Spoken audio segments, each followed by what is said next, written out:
নমস্কাৰ এই মুহূৰ্তৰ আন এক ডাঙৰ খবৰ সামাজিক মাধ্যমত ৰাজ্যৰ মুখ্যমন্ত্ৰী হিমন্ত বিশ্ব শৰ্মাৰ বিৰুদ্ধে কেতবোৰ গুৰুত্বৰ অভিযোগ উত্থাপন কৰি বিস্ফোৰক ভিডিঅ' শ্বেয়াৰ কৰিছে বিধায়ক অখিল গগৈয়ে অখিল গগৈৰ ফালৰ পৰা হিমন্ত বিশ্ব শৰ্মাৰ বিৰুদ্ধে কেইবাটাও অভিযোগ উত্থাপন কৰা হৈছে হিমন্ত বিশ্ব শৰ্মাৰ বিৰুদ্ধে মহা অভিযোগ উত্থাপন কৰি অখিল গগৈৰ ফালৰ পৰা কোৱা হৈছে যে অসমত সাম্প্ৰদায়িক সংঘৰ্ষ লগাবলৈ চেষ্টা কৰিছে মুখ্যমন্ত্ৰী হিমন্ত বিশ্ব শৰ্মাই সমান্তৰালকৈ বিধায়ক অখিল গগৈয়ে নিজৰ হাতত এখন বিশেষ বেনাৰ লৈ মুখ্যমন্ত্ৰী হিমন্ত বিশ্ব শৰ্মাক লৈ এখন বিতৰ্কিত বেনাৰ লৈ এই বিশেষ ভিডিঅ'টি শ্বেয়াৰ কৰিছে অখিল গগৈৰ ফালৰ পৰা কোৱা হৈছে 2002 চনত যি ধৰণে গুজৰাটত সাম্প্ৰদায়িক সংঘৰ্ষৰ সৃষ্টি হৈছিল ঠিক অনুৰূপ ধৰণে একেই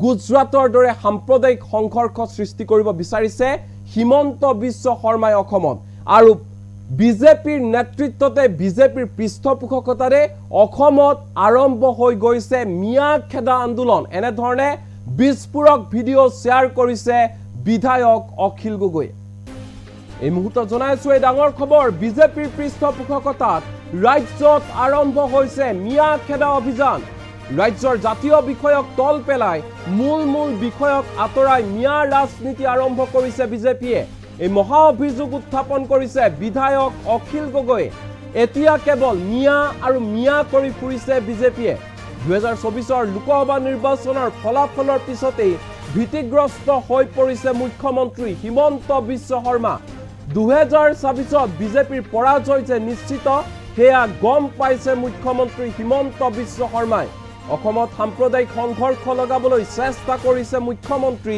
হিমন্ত বিশ্ব শৰ্মাই 2002 চনৰ গুজৰাটৰ সাম্প্ৰদায়িক সংঘৰ্ষৰ পুনৰাবৃত্তি অসমত কৰিব বিচাৰিছে মুখ্যমন্ত্ৰী হিমন্ত বিশ্ব শৰ্মাই অসুস্থ দেহাৰে বিশেষ বেনাৰ লৈ হাস্পতালৰ কেবিনৰ পৰা কেতবোৰ বিস্ফোৰক মন্তব্য কৰিছে এটা বিশেষ ভিডিঅ' শ্বেয়াৰ কৰিছে ৰাইজৰ দলৰ সভাপতি তথা শিৱসাগৰ সমষ্টিৰ বিধায়ক অখিল গগৈ পুনৰবাৰ কৈছো অসুস্থ দেহাৰে এখন বিতৰ্কিত বেনাৰ শ্বেয়াৰ কৰি এটা বিশেষ ভিডিঅ' শ্বেয়াৰ কৰি কেতবোৰ বিস্ফোৰক মন্তব্য কৰিছে বিধায়ক অখিল গগৈৰ ফালৰ পৰা কোৱা হৈছে অসমত সাম্প্ৰদায়িক সংঘৰ্ষ লগাবলৈ চেষ্টা কৰি আছে হিমন্ত বিশ্ব শৰ্মাই এতিয়া সৰ্বত্ৰে বিজেপিয়ে কেৱল মাত্ৰ মিয়া আৰু মিয়া কৰি ফুৰিছে বুলি মন্তব্য কৰিছে অখিল গগৈ কিন্তু ৰাজ্যৰ যিসমূহ জ্বলন্ত সমস্যা মূল ইছ্যুসমূহ সেই সকলো ইছ্যু তল পেলাই মিয়া ৰাজনীতি আৰম্ভ কৰি দিছে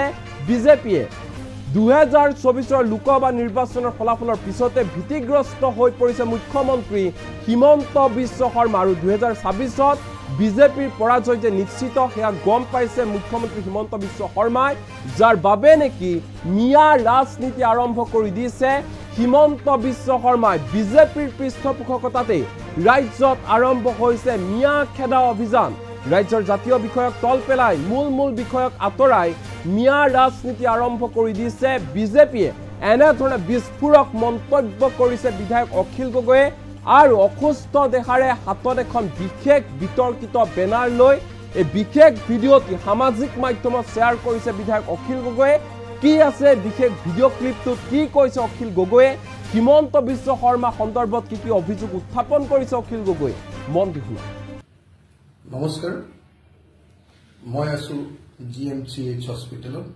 মোৰ স্বাস্থ্য বেয়া কিন্তু স্বাস্থ্য যথেষ্ট পৰিমাণে ভাল হোৱাৰ কাৰণে আজি বিধানসভাৰ শেষৰ দিনটোত অধিৱেশনত মই যোগদান কৰিবলৈ সিদ্ধান্ত লৈছিলোঁ কিন্তু চিকিৎসকে কোনোপধ্যে মোক অনুমতি নিদিলে তাতকৈ ডাঙৰ কথা আজি বিধানসভাৰ অধিৱেশনৰ শেষ দিনা মই এটা প্ৰতিবাদ কৰাৰ সিদ্ধান্ত লৈছিলোঁ সেই প্ৰতিবাদ কৰাৰ বেনাৰখন মই আপোনালোকক দেখুৱাই আছো এই প্ৰতিবাদ কৰাৰ বেনাৰখন লৈ যাবলৈ সিদ্ধান্ত লৈছিলোঁ কিন্তু দুৰ্ভাগ্যবশতঃ মই যাব নোৱাৰিলোঁ আৰু আটাইতকৈ ডাঙৰ কথা যে এই বেনাৰখন মই য'ত বনাইছিলোঁ সেই প্ৰেছটোৰ ওপৰত এতিয়া পুলিচে আক্ৰমণ কৰিছে হামলা দিছে তেওঁলোকৰ প্ৰেছত চাৰ্জ অপাৰেশ্যন চলাইছে এনেকৈ অসমত গণতন্ত্ৰ ধ্বংস কৰিব খোজা হৈছে আমি দেখিলোঁ যে যোৱা 4টা দিনত অসম বিধানসভাত এটাই বিষয়ে আলোচনাৰ কেন্দ্ৰবিন্দু হৈ থাকিলে সেইটো হ'ল মিয়া। সেইকাৰণে আমি এই বেনাৰখনত তৈয়াৰ কৰিছোঁ মিয়া ও মিয়া 26ৰ নিৰ্বাচনী বৈতৰণি পাৰ কৰি দিয়া। এয়াই যেন আজিৰ দিনটোত বিজেপি চৰকাৰখনৰ একমাত্ৰ ধ্যান ধাৰণা। বিজেপি চৰকাৰখনে আন সকলো ইছ্যু তল পেলাই অসমৰ জাতীয় বিষয়বিলাক আঁতৰাই থৈ সেই বিষয়বিলাক আলোচনা কৰিবলৈ নিদি অসমত এটা নতুন সাম্প্ৰদায়িক আৰু সংঘৰ্ষময় বাতাবৰণ সৃষ্টি কৰিবলৈ 24 ঘণ্টা কেৱল মিয়া মিয়া মিয়া এই বস্তু আৰম্ভ কৰিছে। মিয়া খেদা আন্দোলন এটা তেওঁলোকৰ স্পন্সৰশ্বিপত তেওঁলোকৰ পৃষ্ঠপোষকতাত কিছুমান মানুহ লগাই মিয়া খেদা এটা আন্দোলন আৰম্ভ কৰিছে। ইতিমধ্যে আপোনালোকে গম পাইছে যে নাজিৰাত বিজেপি দলৰ শিৱসাগৰ জিলা সমিতিৰ সভাপতি বৰগোহাঁই ডাঙৰীয়াই আপোনাৰ ময়ূৰ বৰগোহাঁয়ে গোটেই ঘটনাটো সংঘটিত কৰিছে। সদৌ অসম ছাত্ৰ সন্থা, টাই আহোম ছাত্ৰ সন্থা, লাচি থানাৰ নাম লৈ তেওঁলোকক মাৰপিট কৰিছে আৰু তেওঁলোকক লাচি থানা জিন্দাবাদ, সদৌ অসম ছাত্ৰ সন্থা জিন্দাবাদ, আকাশো জিন্দাবাদ ধ্বনি দিবলৈ দি এটা আৱেগিক আৰু এটা সাম্প্ৰদায়িক পৰিৱেশ সৃষ্টি কৰিবলৈ যত্ন কৰিছে। এইবিলাক মই সদনত উন্মুক্ত কৰি দিছোঁ। কিন্তু তাৰ পাছতো অসমৰ মুখ্যমন্ত্ৰীজনে যোৱা 3টা দিন কেৱল আৰু কেৱল মিয়া মিয়া মিয়া এই বক্তব্য প্ৰদান কৰি গোটেই অসমৰ ৰাজনীতি সম্পূৰ্ণৰূপে সাম্প্ৰদায়িক কৰিবলৈ লৈছে।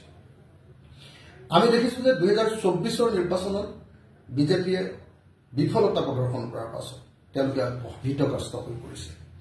হিমন্ত বিশ্ব শৰ্মা নিশ্চিত হৈছে যে 2026ত তেওঁ হাৰিব, তেওঁৰ চৰকাৰ হাৰিব, বিজেপি দল হাৰিব। 2026ৰ বিধানসভা নিৰ্বাচনত হাৰিবৰ কাৰণে তেওঁ অস্থিৰ হৈ পৰিছে আৰু অসমত এক সাম্প্ৰদায়িক সংঘৰ্ষ লগাবলৈ যত্নৱান হৈছে। 2002 চনত গুজৰাটত যি সাম্প্ৰদায়িক সংঘৰ্ষ লগোৱা হৈছিল তাৰ পুনৰাবৃত্তি কৰিবৰ কাৰণে হিমন্ত বিশ্ব শৰ্মাই চেষ্টা কৰা দেখিবলৈ পোৱা গৈছে। সেইকাৰণে এই মুহূৰ্তত চৰকাৰৰ স্পন্সৰশ্বিপত সমগ্ৰ অসমত হিন্দু মুছলমানৰ এক অবিৰত সংঘৰ্ষমূলক ৰাজনীতি কৰা হৈছে। সেইকাৰণে আমি তাৰ প্ৰতিবাদ কল্পে আজি বিধানসভাত মই এই বেনাৰখন লৈ যাব খুজিছিলোঁ, কিন্তু মোক ডাক্তৰে অনুমতি নিদিলে যাবলৈ। আৰু এই বেনাৰখন বনোৱা প্ৰেছটোত এতিয়া হামলা দিছে পুলিচে, তাতে চাৰ্জ অপাৰেশ্যন কৰিছে। ইয়াত আমি কৈছোঁ হিমন্ত বিশ্ব শৰ্মা এজন মিয়া মানুহৰ ওপৰত উঠি আছে। সন্মুখত আছে বিশাল ব্ৰহ্মপুত্ৰ। সেই বিশাল ব্ৰহ্মপুত্ৰ হ'ল 26ৰ নিৰ্বাচন। সেই 26ৰ নিৰ্বাচন বা বিশাল ব্ৰহ্মপুত্ৰ পাৰ কৰাই দিবৰ কাৰণে হিমন্ত বিশ্ব শৰ্মাই এজন মিয়া মানুহৰ কান্ধত উঠি গৈছে। আমি কৈছোঁ মিয়া ও মিয়া 26ৰ নিৰ্বাচনী পাৰ কৰাই দিয়া। এয়াই হ'ল যেন হিমন্ত বিশ্ব শৰ্মাৰ এই মুহূৰ্তৰ শয়ন সপোনৰ একমাত্ৰ কথা।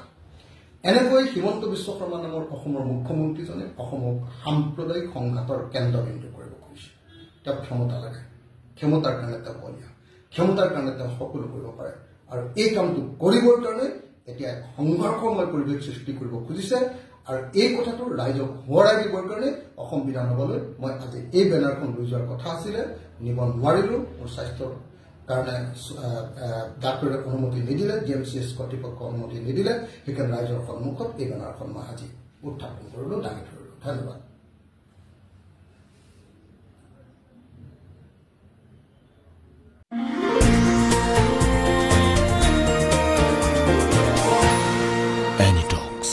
সোঁতৰ বিপৰীতে ৰাইজৰ স্বাৰ্থত।